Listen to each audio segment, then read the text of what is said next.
Hello everyone, this meeting is regarding the SugarLearning Sprint Retro Review for 168 and Sprint Planning for 169.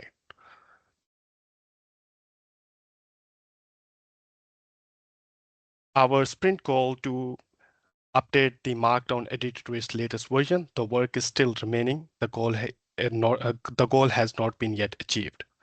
The sprint duration is 12 days and attendees are as listed. The total billable hours for this sprint is 62, including Uzair, Tino, and Nick. Coming to the backlog, during the sprint, we monitored that someone actually scanned the website for SugarLearning looking for cross-site scripting.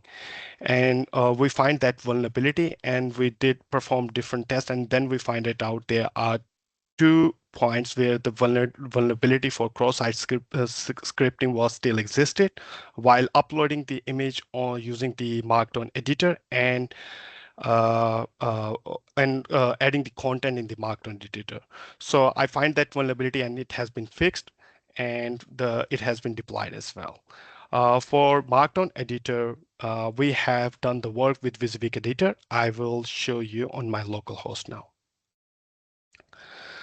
So this is localhost, and over here we are on one item. And if we go all the way down, we have this more button. When we click, we open this comment section, and this is the WYSIWYG editor for the Markdown. So and if we try to add an image, for instance, if I go choose file, select an image, test figure, confirm, it's been updated to the WYSIWYG and save. It has been saved to database. So WYSIWYG editor is being used on the comment section, private notes, and similarly when we are completing an item for sending an email. So coming back to the email, the total burn down during this sprint was 66%. Line coverage has remained same to 25%. We did have one deployment to West US and China North 3 productions. The average number of failed requests per day remained consistent for West US, 66 requests per day for the last 2 weeks, which remains same for this 12 days period of time to 66.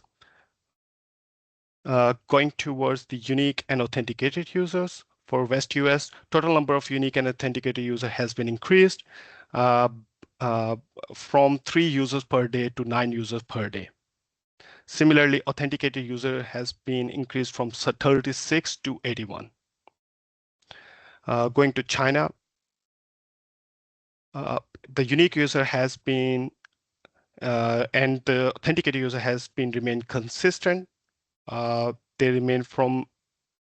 They have remained almost 2 per day over 2 weeks period of time, or in the 12 days.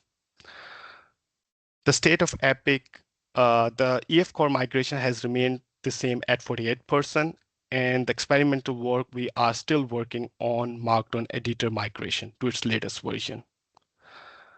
Coming back to retro, what went well?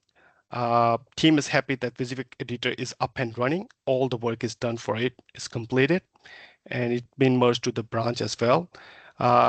We also find the cross-site scripting vulnerability, and we have also fixed it in the editor. So what didn't go so well? Still working through the issues regarding the email templates. Seems like a hard nut to crack. And for the improvement, Nick has mentioned remaining issues with email templates have been listed as tasks, which has been added in the epics now. And so it's also worth noting, yes, like you said, it's worth noting that it is now going to be an epic in and of itself. Yeah, thank you, Nick. All right, I will be moving towards the forecast for 169. The duration of sprint is 2 weeks, and attendees are as listed. So we have created PBIs for different issues that we find while working on the email template for the Markdown editor, and we will continue our work during this sprint. Any other question, Nick? I want to confirm that you are recommending that we continue to complete this work? Yes, I'm pretty sure like this time we can finish it up. I will also like to mention this is the only email template thing is remaining in the Markdown. Rest has been done. Yeah. And I'd like to note as well that I endorse your recommendation. All right, thank you. All right, the video will be uploaded on the SugarLearning channel. See you guys next time.